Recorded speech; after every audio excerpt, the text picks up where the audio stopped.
ठरलं तर मग या मालिकेच्या 11 मार्चच्या भागात इथे आपण पाहत असतो की स्वतःचं सत्य लपवण्यासाठी प्रिया गरिबांना मध्ये घेत आहे हे सायली आणि अरुणच्या बरोबर लक्षात आलेलं असतं. त्याबरोबर खरं अश्विनी देखील प्रियाचीच बाजू घेतली असल्यामुळे ती दोघे खरं तरी ते काहीच बोलू शकलेलं नाही. आता प्रिया आणि अश्विन तिथे मध्ये त्यांच्या घरात निघून गेलेले असतात.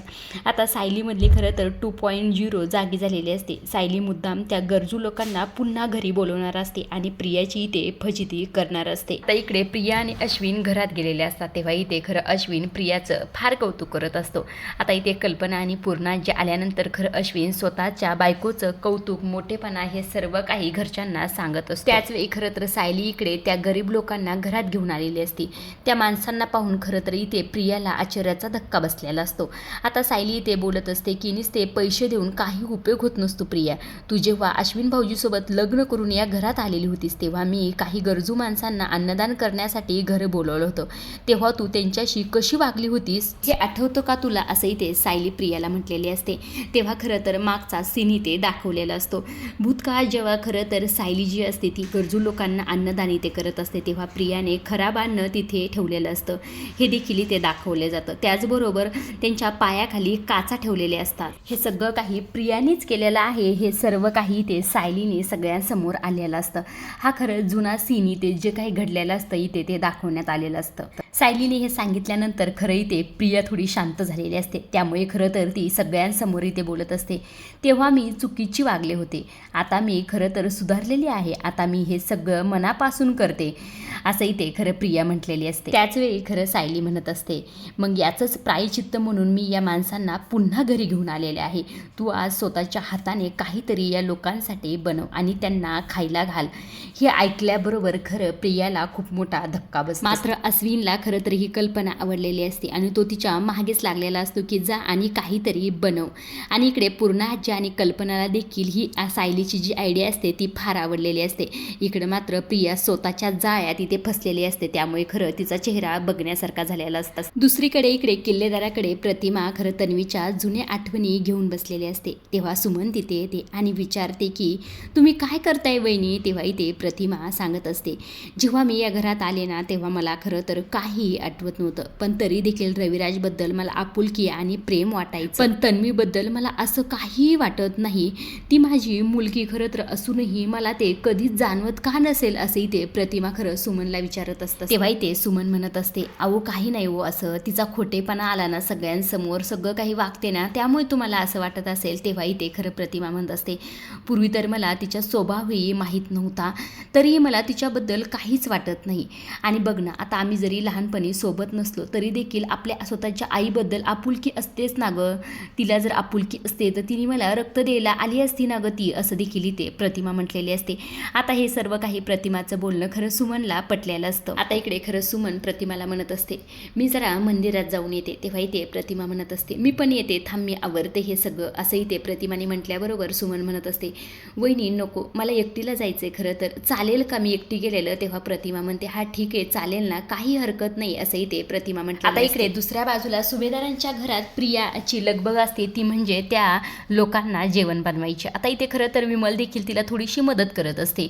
तेव्हा इकडे सायली मुद्दाम पूर्णाजीला म्हणते काहीतरी म्हणा की. तेव्हा इथे पूर्णाजी म्हणतात अगं बरोबर हात चालव गं तन्वी, ते सगळे भुकेलेले दिसतात गं, असं इथे म्हटल्यावर प्रियाची इकडे फार फजिती सुरू असते. आता हे सगळं काही पाहून आपल्या सायली आणि अर्जुनला फार हसायला आलेलं असतं. त्याचबरोबर खरं इथे कल्पना देखील मुद्दामच करते. कल्पना मुद्दामच विमलला मदत करून देत नाही. आता इथे कल्पना खरं विमलला म्हणत असते अगं विमल तू कशाला तिथे लुडबुड करतेस, ते तन्वीचं पुण्य आहे अन्नदानाचं, तिलाच मिळू दे की, तू ये बाहेर, चल बरं ये बाहेर ये, असं इथे म्हटल्याबरोबर विमल म्हणतात हो तन्वीताई खरंच तुमचं आहे, मी नाही तुम्हाला मदत करत, असं म्हणून बाहेर आलेली असते. आता इथे तन्वीची लगबग सुरू असते. तेव्हा इथे सायली मुद्दामच म्हणते अगं तन्वी डाळ आणि तांदूळ भिजू घालायला विसरू नको म्हणजे पडदेशील होईल बघ खिचडी. तेव्हा इथे अर्जुन देखील म्हणतो आणि मीठ टाकायला देखील अजिबातच विसरू नको, असं इथे अर्जुनने म्हटल्याबरोबर इथे तन्वी म्हणत असते हो हो नाही विसरत, असं म्हणून ती इथे तयारीला लागली लागलेली असते. आता इकडे प्रियाची खरं लगबग सुरू असते. सगळं काही ते जेवण बनवण्याची तिची फजिती देखील ते फार झालेली असते, कारण की आता विमलने देखील तिला मदत केलेली नसते. त्यामुळे नाविलाजाने तिला सर्व काही एकटीलाच करावं लागलेलं असतं. आता खरं तर प्रियाची खिचडी ते तयार झालेली असते. तेव्हा ती म्हणते, मी वाढू का आता यांना, असं म्हटल्यावर सायली आता मुद्दामच म्हणते, अगं जेवण वाढवायच्या आधी खरं तर पाद्यपूजा करायला लागत असते, असं इथे म्हटल्याबरोबर खरं प्रियाला खूप मोठा धक्का बसतो. आता खरं तर नाविलाज असतो, सगळ्यांसमोर चांगली सून होण्याचं नाटक तिला करावंच लागणार असतं. त्यामुळे खरं तर ती आता सर्वांच्या इथे पाय देखील धुत असते. आता हे करताना सगळं नाक मुरडतच खरं तर हे सगळं काही ती इथे करत असते. आणि सायली आणि अर्जुन त्याचबरोबर पूर्ण आजी कल्पना हिची चांगलीची ते मज्जा घेत असतात आणि सगळ्या गोष्टी मुद्दामच ह्या करत असतात आणि सगळ्या गोष्टीचा आनंद देखील तेवढाच हे घेत असतात. मात्र इकडे प्रियाची फार फजिती झालेली असते. आता इथे प्रियाने सर्वांचे पाय वगैरे धुतलेले असतात. त्यानंतर सर्वांनाच इथे जेवायला वाढलेलं असतं, सगळ्यांनाच वाढत असते. तेव्हा सगळेजण तिची इथे मजा घेत असतात. आता इथे खरं जेवायला वाढल्यानंतर प्रिया खरं मनात विचारच करते, सदा आणि मैनाच्या माझं त्यांचं नातं लपवण्यासाठी मला आणखी कोणत्या आणि काय काय गोष्टी करायला लागतील देव जाणे, असंही ते मनातच विचार करत. आता इकडे थोड्या वेळाने खरं तर सायली आणि अर्जुन त्यांच्या बेडरूममध्ये असतात. तेव्हा इथे सायली आणि अर्जुन दोघे देखील बोलत असतात की प्रियाचा आणि सदा आणि मैनावती यांचा खरं तर काय संबंध असेल, यांचं काय कनेक्शन असेल आणि ते त्यांना का पैसे देत असतील, ह्या सर्व गोष्टी खरं तर ह्या दोघांच्या इथे डोळ्यासमोर येत असतात. ते दोघे या गोष्टीवरच इथे विचार करत असतात. यांच्याबद्दल आपल्याला कोण सांगू शकतं, या गोष्टीवर देखील दोघे विचार करतो. तेव्हा खरं तर दोघांच्या एकसाथच लक्षात येतं की ती बाई, असं म्हटल्याबरोबर खरं इथे सायली म्हणत असतात, हो तीच बाई जिने आरोप केला होता की सदा आणि मैना यांनी स्वतःची मुलगी तिला देऊन टाकली आणि बदल्यात पैसे घेतले, तीच बाई यांच्याबद्दल नक्की काय आहे ते सांगू शकते, असंही ते सायली म्हटलेली असते. तेव्हा इथे अर्जुन म्हणतो, बरोबर तिला जाऊन विचारूयाच आपण, असंही ते अर्जुन म्हणत असतो. लास्ट टाइम खरं तर तिला प्रियाबद्दल विचारण्यात काहीच पॉईंट नव्हता, पण आता तिच्याकडून बरीच माहिती मिळू शकते, तिला आपण उद्याच जाऊन भेटूया, असंही ते अर्जुन म्हणला असतो. आता त्यावेळी खरं सायली देखील म्हणते, मला खात्री आहे प्रिया आणि सदा मैना यांचा काय संबंध आहे हे खरं तर आपल्याला हीच बाईच सांगू शकते आणि तिच्याकडनंच ह्या सर्व काही गोष्टी कळू शकतात, असंही ते सायली म्हटलेली असते. आता हे दोघे हे उद्या जाऊन खरं त्या बाईला भेटणार असतात. आता इकडे दुसऱ्या बाजूला खरं तर सर्वजण संध्याकाळी जेवायला बसलेले असतात. तेव्हा इथे विमल म्हणत असते, वहिनी तुम्ही पण बसा. मात्र इथे कल्पनाचं अजिबातच मन नसतं. तेव्हा सायली म्हणते, आई बसा की तुम्ही, असं इथे सायलीने देखील म्हटलेलं असतं. तेव्हा कल्पना खरं खाली बसलेली असते आणि ती कल्पना म्हणत असते, खरं सांगू का, मला खरं तर हल्ली भूकच लागत नाही, सतत अस्मिताची काळजी वाटत राहते, तिचे दिवस भरत आलेत मात्र तिच्या चेहऱ्यावर अजिबातच हसू नये, असंही ते कल्पनाने म्हटल्याबरोबर खरं प्रताप देखील, खरं तर आपण त्या माणसाला तिच्यासाठी म्हणून घरात राहायला दिलं, पण अस्मिताचा चेहरा पडलेला दिसतोय, या अशा अवस्थेत तिने खरं तर उदास राहणे बरं नाही, असंही ते प्रताप म्हणलेले असतात. तेव्हा इथे पूर्णाजी देखील म्हणतात, पण अस्मिताचं बाळपण होईपर्यंत आपल्याला काही करता येणार नाही, उगाच घरात मला कडवटपणा नकोय, असंही ते पूर्णाजीने म्हटल्याबरोबर खरं इथे सायली म्हणत असते, मी एक सुचवू का. तेव्हा इथे पूर्णाजी म्हणतात, हो म्हण की, काय म्हणणं आहे तुझं, असंही ते म्हटल्याबरोबर सायली म्हणत असते, आपण अस्मिताताईसाठी सचिन भाऊजीशी जरा नीट वागूया का. अस्मिताताईंना खरं याचाच त्रास होतोय की आपण कुणीही सचिन भाऊजीशी नीट वागत नाही, बोलत नाही आणि आपल्यावरच्या रागापायी त्या खरं तर सचिन भाऊजीच्या चुकाकडे दुर्लक्ष करतात. आता त्यांच्यासाठी काय होईना पण आपण सचिन भाऊजीशी जरा नीट वागूया, म्हणजे खरं तर सचिन भाऊजीच्या चुका त्यांच्या लक्षात येतील, असंही ते सायली म्हटलेली असते. ते सायलीचं बोलणं ऐकून अर्जुन म्हणत असतो, मी त्या माणसाशी खरं तर असं खोटं चांगलं वागणं खरं मला जमणारच नाही, मी अजिबात करणार नाही. तेव्हा इथे सायली म्हणते, पण मी तुम्हाला खोटं चांगलं वागायला सांगतच नाही, मी फक्त म्हणते की तुम्ही अस्मिताताईचा एकदा विचार करा आणि मग सचिन भाऊजीशी थोडं चांगलं वागा. मी नाही म्हणत की अगदी त्यांच्याशी प्रेमाने वगैरे वागायला जा, असंही ते मी अजिबात म्हणत नाही, असंही ते खरं सायली म्हणत असतात. आता हे सायलीचं बोलणं ऐकून प्रताप म्हणत असतात, खरं तर अस्मिताच्या चेहऱ्यावर जर हसू येणार असेल ना, मी काही करायला तयार आहे, असंही ते खरं प्रताप म्हटलेले असतात. तेव्हाही ते पूर्णाजी खरं अर्जुनला समजावून सांगत असते की फक्त बाळपणापर्यंत आपल्याला ह्या सर्व काही गोष्टी करायच्या आहेत, त्याला या घरात सहन करायचं आहे, असंही त्याला आपण या घरात सहन करतोच ना, आणि फक्त मनावर एक दगड ठेवून त्याच्याशी जरा बरं वागूया, एवढंच करूया अस्मितासाठी, असंही ते पूर्णाजीने अर्जुनला सांगितलेलं असतं. तेव्हाही ते प्रताप देखील म्हणतात, अर्जुन बघ, हे मला देखील अजिबात पटलेलं नाही, पण अस्मितासाठी हे आपल्याला करावंच लागेल.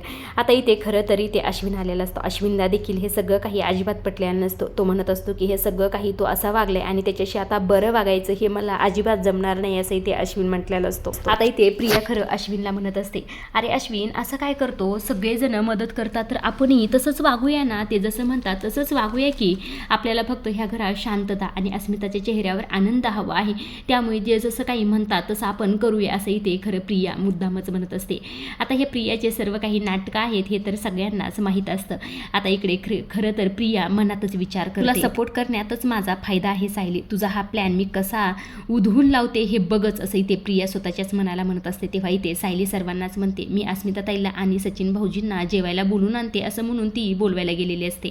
आता इकडे दुसऱ्या बाजूला खरं तर अस्मिता सचिनला म्हणत असते, सचिन मला तर रूममध्ये बसून जेवायचा कंटाळा आलाय, आपण सगळ्याबरोबर बाहेर जेवायला जाऊया का, असंही ते अस्मिताने सचिनला विचारलेलं असतं. तेव्हाही ते सचिन म्हणत असतं, अस्मी मी दुपारी आलो होतो ना बाहेर जेवायला, पूर्ण आजी आणि आई खरं तर माझ्याकडे बघत देखील नव्हत्या, मी अदृश्य असल्यासारख्या वागत होत्या माझ्याशी, मी कसं येणार बाहेर, असंही ते सचिनने म्हटल्याबरोबर खरं अस्मिता म्हणत असते, कुणी कसंही वागू दे पण मी तिथे असते ना, तू माझ्याशी बोलत जा. तेव्हाही ते सचिन म्हणतो, नाही मला खरं तर माझा परत अपमान करून घ्यायचाच नाही. तेव्हाही ते अस्मिता म्हणते, कसला रे अपमान, पूर्ण आजी म्हणली ना तुला जे हवं आहे ते मिळायलाच हवं, असंही ते म्हटली ना. तेव्हाही ते सचिन म्हणत असतो, तुझं ते मन राखण्यासाठी त्या म्हणल्या होत्या. आता हे सचिनचं बोलणं ऐकून अस्मिता म्हणत असते, अरे सचिन ते एक पाऊल पुढे जातात तर आपण देखील पुढे जाऊया ना, सगळ्यांसोबत मिळून मिसळून राहूया की, असंही ते अस्मिता सचिनला सांगत असते.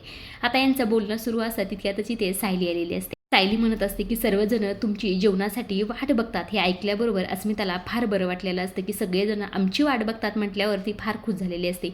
आजच्या पुरतं एवढंच, पुढील भाग पाहायला खरं अजिबातच विसरू नका. आता इथे पुढील भागात आपण पाहणार असतो सायली आणि अर्जुन त्या बाईला भेटायला तिच्या घरी गेलेले असतात. तेव्हा इथे सायली म्हणत असते, खरं सांगा सदा आणि मैनाने त्यांची पोटची पोरगी तुम्हाला विकली होती का, असं ते म्हटल्याबरोबर ती बाई म्हणत असते, खरं तर सदा आणि मैनाने त्यांची 5वी मुलगी मला विकली होती. हे ऐकल्याबरोबर अर्जुन म्हणत असतो, म्हणजे त्यांना 5वी देखील मुलगी होती का.